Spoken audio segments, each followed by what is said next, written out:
Language is A system, language is symbolic, language is arbitrary. അപ്പോൾ language is A system എന്ന് പറയുമ്പോൾ language ഒരു system എന്ന് കണക്കാക്കുമ്പോൾ അതിന് വരുന്ന ക്വാളിറ്റീസാണ്. അപ്പോൾ ലാംഗ്വേജിൽ എന്തൊക്കെ സിസ്റ്റം ഉണ്ട്? സിസ്റ്റം ഓഫ് സൗണ്ട്സ് ഉണ്ട്, വേർഡ്സ് ഉണ്ട്, ഗ്രാമർ ഉണ്ട്. അതേപോലെ ഈ സിസ്റ്റം ഒക്കെയാണ് എന്തെങ്കിലും ഒരു കറക്റ്റ് മീനിങ് ഫോം ചെയ്യാൻ വേണ്ടി.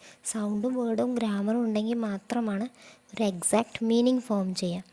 അതുപോലെ തന്നെ എല്ലാ സിസ്റ്റവും ലാംഗ്വേജ് സ്പെസിഫിക് ആണ്. Means each and every language has the system and it will be specific. പിന്നെ നെക്സ്റ്റ്, ലാംഗ്വേജ് ഈസ് സിംബോളിക് എന്ന് പറഞ്ഞു കഴിഞ്ഞാൽ ലാംഗ്വേജിൽ എന്താണ്? സിമ്പിൾസ് ഉണ്ട്. ആ ഒരു സിമ്പിൾസ് ആർബിട്രറി ആണെന്നാണ് പറയുന്നത്. ആർബിട്രറി എന്ന് പറയുന്നതിൻ്റെ നെക്സ്റ്റ് ഇതിൽ നമുക്ക് നോക്കാം. അപ്പോൾ ലാംഗ്വേജിന് symbolic means every sound has a simple.